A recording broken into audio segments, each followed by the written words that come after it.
Bonjour, c'est André, ravi de vous retrouver aujourd'hui. Je vais vous donner une stratégie ou plutôt une méthode de tir ou plutôt une technique. C'est vraiment une petite astuce de tir qui va vous permettre de mieux tirer les oiseaux qui sont traversards. Enfin, les oiseaux ou d'ailleurs les lièvres, les lapins, enfin tout gibier qui va avoir une trajectoire comme ça. Donc vous êtes ici positionné en action de chasse, peut-être en battue, en marche, etc. Peu importe. Et vous allez avoir un gibier qui va passer comme ceci ou comme cela ou d'ailleurs avec un petit peu d'angle, hein, ça marche, hein, qu'il soit comme ça, fuyant ou rentrant avec un angle relativement ouvert, hein. Tant qu'on est dans cet angle-là ou dans cet angle-là, cette technique fonctionne vraiment extrêmement bien. Et en fait, elle va vous permettre d'avoir de meilleurs résultats sur le second coup si vous ratez le premier.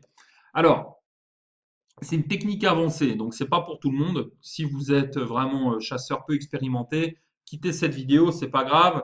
Voilà, vous pouvez toujours télécharger le guide gratuit qui est disponible là juste en dessous pour faire la conformité de votre fusil. Mais voilà, c'est une technique qui est un peu avancée, donc qui est quand même réservée à des gens qui maîtrisent un peu. Donc, on va faire ce qu'on appelle un canting.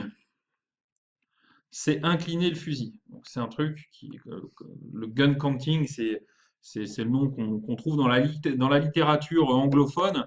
Ça consiste en fait à donner une petite inclinaison au fusil au moment du tir. Donc, je vous explique ça. Évidemment, quand vous tenez, alors ça marche qu'avec les fusils superposés, hein. Si vous avez un juxtaposé, c'est pareil, c'est pas pour vous.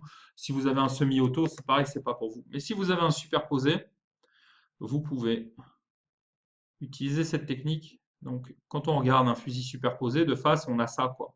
Bon, là, j'ai fait le canon du dessous un peu trop gros, mais voilà, on a le fusil qui est tenu comme ça. Et ici, on est, alors attendez, je l'ai pas bien fait, mais on est censé être complètement vertical. Donc, si je fais un axe comme ça vertical, ce sera mieux si je le fais dans ce sens-là. Canon du haut, canon du bas, et lorsqu'on tire, bah, l'idée normalement, hein, c'est de toujours garder cette inclinaison du fusil. Eh ben, il faut savoir que en ball trap, il y a des gens qui utilisent une petite stratégie qui va permettre de d'avoir comment dire plus de chances sur le second tir. Et en fait, ces tireurs de ball trap se sont rendus compte d'un truc, c'est que lorsqu'on tire et qu'on rate, lorsqu'il y a un échec, le plus souvent, c'est parce qu'on est derrière. Voilà. L'erreur qu'on entend le plus, c'est derrière. D'ailleurs, si un jour vous allez sur un stand de ball trap et que vous écoutez les gens, ils vont toujours, enfin les trois quarts du temps, vous allez entendre t'es derrière, ah, je suis derrière, etc. C'est vraiment le plus souvent l'endroit où on rate. Et en fait, ça permet bah, de limiter l'effet d'être derrière sur le second coup, l'inclinaison. Donc, comment ça se passe concrètement? Vous avez votre gibier qui passe là devant vous, d'accord?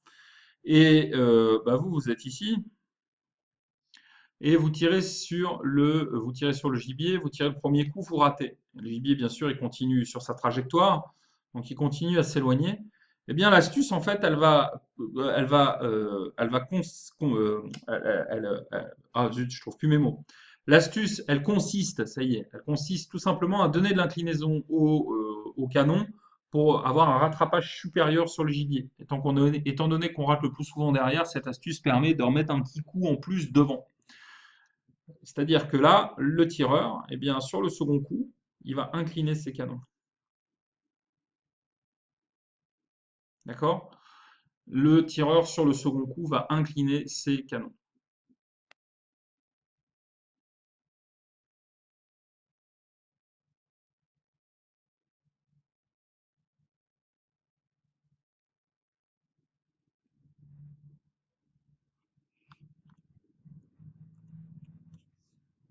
Vous avez votre gibier comme ça qui traverse l'espace devant vous. Vous, ce que vous allez faire, alors, attendez, je ne suis pas dans mon truc. Voilà. Vous, ce que vous allez faire, en fait, dans cette technique avancée, c'est que vous allez un petit peu incliner le fusil pour bah, limiter l'effet d'être derrière. Donc, on est d'accord, lorsque vous tirez, c'est normalement le canon du bas qui se déclenche en premier, d'accord? Donc voilà, ce coup-là, il est parti. Et ce que vous allez faire, c'est donc que vous allez donner une petite inclinaison comme ça au fusil. Donc il va plus être droit.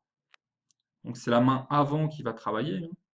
Le fusil va plus être comme ça droit. Le fusil va être comme ça. OK? Et donc, de cette manière, bah, vous allez pouvoir rattraper sur le second coup, d'avoir un effet de rattrapage supplémentaire. Pareil, si vous avez un oiseau qui va dans l'autre sens, normalement, vous êtes censé tenir votre fusil comme ça. Et bien là, l'idée, ça va être d'incliner. Alors là, j'exagère, encore une fois, j'exagère le trait, c'est pas autant, mais d'incliner légèrement de quelques degrés, hein. Oh, de 15-20 degrés. Là, je l'ai trop fait hein, sur mon schéma, mais comme ça, vous voyez bien. De cette manière, vous accentuez le rattrapage qu'il y a sur le gibier et vous limitez l'effet d'être derrière. Donc ça se fait comment? Bah, c'est tout simplement au niveau de vos mains, hein, vous allez donner cette petite inclinaison vers la droite si le gibier part vers la droite ou vers la gauche si le gibier part vers la gauche. C'est une technique que les tireurs de fosse à haut niveau utilisent. Ça a été théorisé par un auteur qui s'appelle Russell dans son livre qui s'appelle Precision Trap Shooting. Voilà. Donc, si ça vous intéresse, les bouquins sur la fosse américaine qui ont été écrits en anglais, voilà, c'est un auteur qui décrit cette stratégie et c'est intéressant parce que la règle d'or, en général, on dit aux gens ah, il faut surtout pas incliner le fusil, c'est une faute de tir. Et bah, lui, il a compris qu'en fait, non, pas du tout. C'est une faute de tir si vous le faites pas dans le bon sens ou si vous le faites sur les mauvais plateaux ou sur les mauvais gibiers. Mais à partir du moment où vous le faites dans le bon sens en fonction de la trajectoire du gibier, c'est pertinent de tenter donc le gun canting, l'inclinaison du fusil, lorsque bah, vous allez tirer sur le second coup. Alors évidemment, avec un semi-auto, bah, ça va pas marcher, parce que bah, bien évidemment, avec un seul canon, vous pouvez pas incliner grand-chose et comment dire, avoir un effet là-dessus, hein. C'est quand même plus limité que sur un superposé. Et évidemment aussi avec un juxtaposé, c'est quand même plus compliqué qu'avec un fusil superposé. Voilà. En tout cas, bah, je vous remercie d'avoir suivi cette vidéo. N'oubliez pas de télécharger votre guide gratuit là juste en dessous pour tester la conformité de votre fusil. C'est important si vous voulez progresser. Vous devez au moins avoir une idée claire, nette et certaine sur la conformité de votre fusil. Une fois que vous aurez passé cette étape-là, vous pourrez passer à la suite. Donc c'est téléchargeable gratuitement là juste en dessous. En tout cas, merci d'avoir suivi cette vidéo. Merci de vous être abonné à cette chaîne YouTube et à très bientôt sur Chasseur Technique. Salut!